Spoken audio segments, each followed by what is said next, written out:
Hi, welcome to Pippi in the South Seas, Chapter 3. I'm sorry. I got to get back to Chapter 3. Here we go. The chapter's called Pippi Finds a Spink. There's a picture of Pippi and her monkey. One morning, Tommy and Annika came skipping into Pippi's kitchen as usual, shouting a good morning, and there was no answer. Pippi was sitting in the middle of the kitchen table with Mr. Nielsen. That's her little monkey's name. In her arms and a happy smile on her face. Good morning, said Pippi and Annika again. Just thinking, said Pippi dreamily. Just think that I might have discovered it. I and nobody else. What have you discovered? Tommy and Annika wondered. They weren't in the least bit surprised that Pippi had discovered something, because she was always doing that. But they did want to know what it was that she had discovered. What did you discover anyway, Pippi?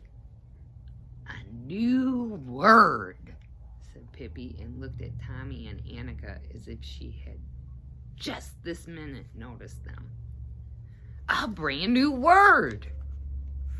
What kind of word? Said Tommy. A wonderful word, said Pippi. One of the best I've ever heard. Say it then, said Annika. Spink, said Pippi triumphantly. Spank, said Tommy. What does that mean? Oh, if only I knew, said Pippi. The only thing I do know is that it doesn't mean a vacuum cleaner. Tommy and Annika thought for a while. Finally, Annika said, but if you don't know what it means, then it can't be of any use. That's what bothers me, said Pippi. Who really decided in the beginning what all the words should mean? Asked Tommy. Probably a bunch of old professors, said Pippi. People certainly are peculiar. Just think of the words they make up. Tub, stopper, string, and words like that. Where they got them from, well, nobody knows, but a wonderful word like spink, they don't bother to invent. How lucky that I hit upon it. And you just bet I'll find out what it means, too. Then she fell into deep thought.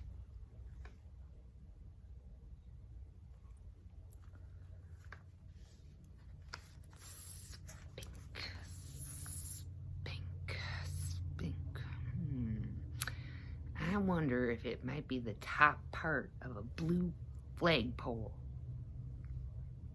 she said. Flagpoles aren't blue, said Annika. You're right. Well then, I really do know. Or do you think it might be the sound you hear when you walk in the mud and it gets between your toes? Let's hear how that sounds. As Annika walked into the mud, you could hear the most wonderful spink. She shook her head. No, that's no good. You could hear the most wonderful tizip, tizip. That's what it should be instead. Pippi scratched her head. This is getting more and more mysterious. But whatever it is, I'm gonna find out. Maybe it can be bought in the stores. Come on, let's go ask. Tommy and Annika had no objections. Pippi went off to hunt for her purse, which was full of gold coins. Spink. Spink, it sounds as if it might be expensive. I better take a gold coin along. And she did. As usual, Mr. Nielsen jumped onto her shoulder. Then Pippi lifted the horse down from the veranda. "We're in a hurry," she said to Tommy and Annika. "We'll have to ride, because otherwise there may not be any spink left when we get there." It couldn't surprise me if the mayor had already bought the last of the spink.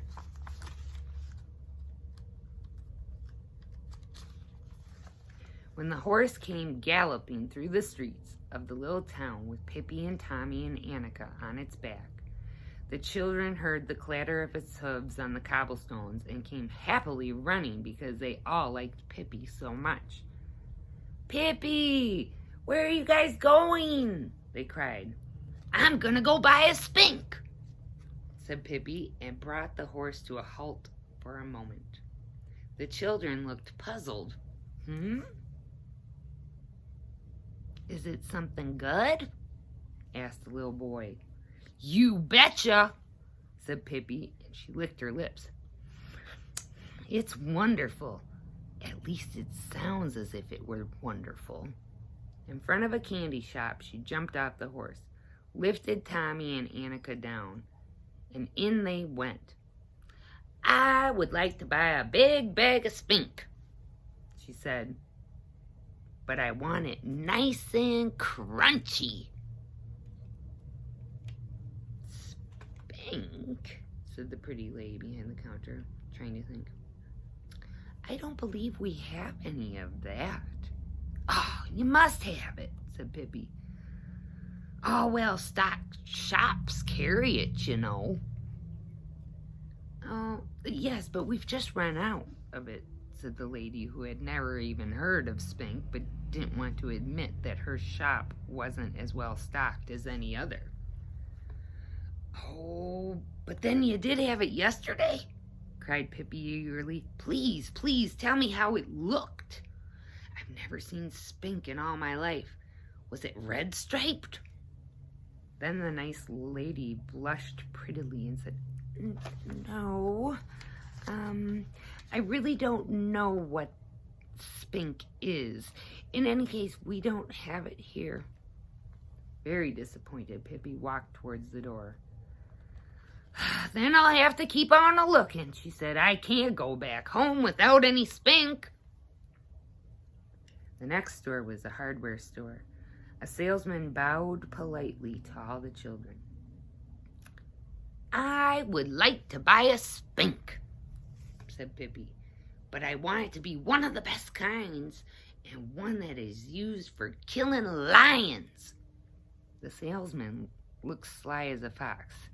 Let's see," he said, and scratched himself behind the ear. Let's see." And he looked about and took out a small rake. "Is this all right?" he asked as he handed it to Pippi. And there's a picture. I didn't color these. I guess I didn't color all the pictures. So he handed her the rake. Pippi looked indignantly at him and said, "That's what professors would call a rake," she said, "but happens to be a spink that I'm wanting. Don't try to fool an innocent child such as myself." The salesman laughed. "And unfortunately, we don't have the thing you wanted. Ask in the store around the corner, which carries notions." "Notions?" Pippi muttered to Tommy and Annika, and when they came out into the street, "I just know they won't have it in that notions store." Suddenly she brightened.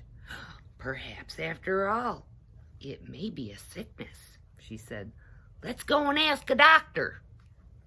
Annika knew where the doctor lived because she had gone there to be vaccinated. Pippi rang the bell. A nurse opened the door. "I need to see the doctor," said Pippi. "It's a very serious case. A terribly dangerous disease." This way, please, said the nurse. The doctor was sitting at a desk when the children came in. Pippi went straight up to him, closed her eyes, and stuck out her tongue. What is the matter with you? Said the doctor. Pippi opened her clear blue eyes and pulled on her tongue. I'm afraid I got spink, she said, because I itch all over. And when I sleep, my eyes close. And sometimes I have the hiccups on a Sunday, and I didn't feel very well after eating a dish of shoe polish and some milk. My appetite is quite hearty, but sometimes I get the food down my windpipe and then nothing good comes of it. It must be the spink, which bothers me. Tell me, is it contagious, Doc? The doctor looked at Pippi's rosy little face and said, I think you're healthier than most. I'm sure you're not suffering from spink. Pippi grabbed him eagerly by his arm. But there is a disease by the name, isn't there? No, said the doctor, there isn't a disease called spink. But even if there were, I don't think it would have any effect on you, my dear. Pippi looked sad. She made a deep curtsy to the doctor and said goodbye. And so did Annika, and Tommy bowed. And then they went out to the horse, who was waiting at the doctor's fence. Not far from the doctor's house was a high 3-story house with a window open on the uppermost floor. Pippi pointed towards the open window and said, It wouldn't surprise me if the spink was in there. I'll dash up and see. Quickly she climbed up the water spout, and when she reached the level of the uppermost window, she threw herself heedlessly into the air and grabbed hold of the windowsill. She hoisted herself up by the arms and stuck her head inside. In the room, 2 ladies were sitting, chatting, amazed their astonishment, when all of a sudden a red head popped over the windowsill and a voice said, Is there any chance of spink in here? The 2 ladies cried out in terror. Oh, good heavens! What are you saying, child? Has someone escaped? That is exactly what I be wanting to know, said Pippi politely. Maybe he's under your bed, screamed a lady. Oh, does he bite? Oh, I don't know. I think so. I think spinks bite. He's supposed to have tremendous fangs. The 2 ladies clung on to each other, and Pippi looked around curiously. But finally she said with a sigh, No, there isn't as much as a spink's whisker around here. Excuse me for disturbing you, ladies. I just thought I would ask, since I happened to be passing by. And she slid down the water spout and said sadly to Tommy and Annika, There isn't any spink in this town. Might as well ride back home. And that's what they did. When they jumped down from the horse, outside the veranda, Tommy came close to stepping on a little beetle, which was crawling the gravel path. Oh, be careful not to step on the beetle, cried Pippi, and all 3 bent down to look at it. It was such a tiny thing with green wings that gleamed like metal. What a pretty little creature, said Annika. I wonder what it is. It's a cockchafer, said Tommy. And no ladybug either, said Annika, and no stag beetle. I wish I knew what it was. All at once, a radiant smile lit upon Pippi's face. I know. It's a spink. Are you sure? Tommy said doubtfully. Don't you think I know a spink when I see one? Said Pippi. Have you ever seen anything so spink-like in all your life? She carefully moved the beetle to a safer place where no one could step on it. My sweet little Spink, she said tenderly. I knew that I would find one at last. But isn't it funny? We've been hunting all over for a Spink, and here was one right outside my own Villa Villacula all the time. That's the end of chapter 3. I'll see you at chapter 4.